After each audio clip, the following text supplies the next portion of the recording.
আসসালামু আলাইকুম গাইস। মুমিন ব্যক্তিরা 5 ওয়াক্ত নামাজ কালাম করার পরেও, দান সদকা করার পরও কেন জাহান্নামে যাবে? এক আশ্চর্যকর ঘটনা না?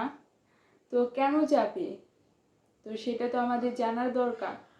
জানতে হলে চলুন শুনে আসি মিজানুর রহমান আজহারি হুজুরের মুখ থেকে বিস্তারিত। আমরা জানবো, শুনবো এবং সেই অনুযায়ী আমল করব ইনশাল্লাহ। চলুন ভিডিওটি স্টার্ট করা যাক। আমাদের সব কাজ হবে একজনের খুশির জন্য, তিনি কে? এই জন্য নিয়াতটাকে খালেস করে নেন। ইন্নামাল আমালু বিন্নিয়াত।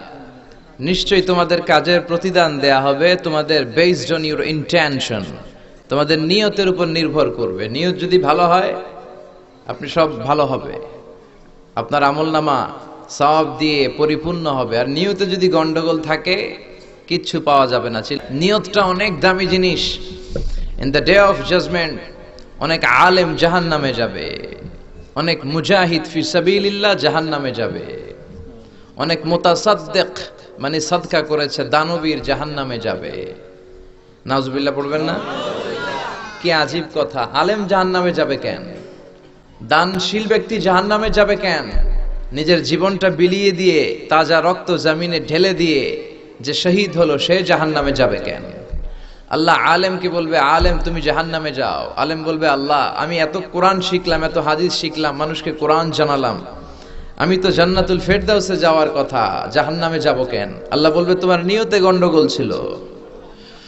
তুমি আলেম হয়েছো লিউকাল লাকা আলিম কবীর, লোকজন তোমারে বলবে তুমি অনেক বড় আলেম, তুমি অনেক বড় মুফাসসির, তুমি আল্লামা, তোমার নামে স্লোগান হবে, তাকবীর হবে। এগুলো পাওয়ার জন্য দুনিয়াতে ইলম অর্জন করেছো, আর এগুলো তো তুমি দুনিয়াতে পেয়েছোই। আমার কাছে কি চাও? আমার কাছে তোমার জন্য কিচ্ছু নাই। Go to the hell fire, জাহান্নামে চলে যাও। অনেক মুজাহিদকে আল্লাহ বলবে, ইয়া মুজাহিদ উদখুলিন নার, জাহান্নামে যা।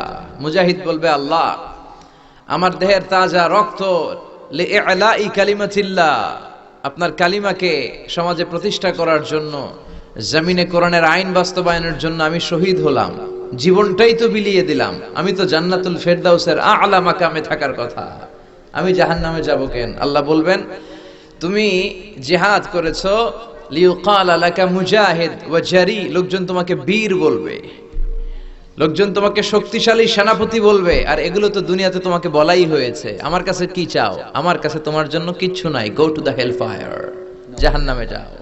অনেক দানশীলকে আল্লাহ বলবে, দানশীল তুমিও জাহান্নামী। দানশীল বলবে, আল্লাহ মসজিদ তো কম বানাই নাই, এতিমখানা তো কম করে দেই নাই, মাদ্রাসা তো কম বানাই নাই, আমি জাহান্নামে যাব কেন? আমি তো জান্নাতে যাব। আল্লাহ বলবেন, তুমি দান করেছো এই জন্য যে লোকজন তোমারে শিল্পপতি বলবে, হাতেম তাই বলবে। এরকম দানশীল আছে না নাই? তো লোকজন তো দুনিয়াতে তোমাকে শিল্পপতি বলেছে, দানশীল বলেছে, আমার কাছে তোমার জন্য পাওয়ার কিচ্ছু নাই। Go to the hell fire, তুমিও জাহান্নামে যাও। আল্লাহ এই শ্রেণীর লোকদের থেকে তুমি আমাদের বাঁচাও। আমরা যেন এমন আলেম না হই, আমরা যেন এমন মুজাহিদ না হই, আমরা যেন এমন দানশীল না হই। চিল্লায় বলেন ঠিক কিনা? এই জন্য নিয়তটাকে সহি করার দরকার আছে না নাই? আপনার প্রত্যেক কাজের রিওয়ার্ড দেওয়া হবে, সওয়াব দেওয়া হবে বেসড অন ইউর ইন্টেনশন। আপনার কি নিয়ত ছিল, কি ইন্টেনশন ছিল অন্তরের ভেতরে, আপনার অন্তরের গহীনে কি চলছে কেউ জানে না, জানে কে? আল্লাহ। আল্লাহ সব জানে। এই জন্য নিয়তকে খালেস করে নেন। কিয়ামতের দিন অনেক নবী দাঁড়াবে, মাহু আশারাতু রিজাল, নবী 10 জন উম্মত নিয়ে দাঁড়াইছে। কয়জন? 10 জন। ফিহি নবী মাহু রাজুলান, এমন নবী দাঁড়াবে যার সাথে মাত্র 2 জন অনুসারী। কয়জন? একজন নবী, 2 জন উম্মত। ফিহি নবী মাহু রাজুল ওয়াহিদ, কিয়ামতের দিন এমন অনেক নবী দাঁড়াবে তার উম্মত মাত্র একজন, নবীও একজন, উম্মতও একজন। ফিহি নবী লাইসা লাহু আতবা, এমন অনেক নবী দাঁড়াবে যে তার সারা জীবনের দাওয়াতি কার্যক্রম করেও একজনকেও কালিমা পড়ায় মুসলমান বানাতে পারে না। উনি একা একা দাঁড়াবে, কোনো উম্মত নাই। তো যেই নবীর কোনো উম্মত নাই, ওই নবীটা কি ব্যর্থ? জি না। জোরে বলেন। সেও সাকসেসফুল, সেও সফল। কারণ সফলতা দেখবে আপনার ইন্টেনশনে কি ছিল, আপনার নিয়াতে কি ছিল, আপনি খুলুসিয়াতের সাথে, সিনসিয়ারিটির সাথে আপনার দায়িত্বটা আপনি পালন করেছেন কিনা।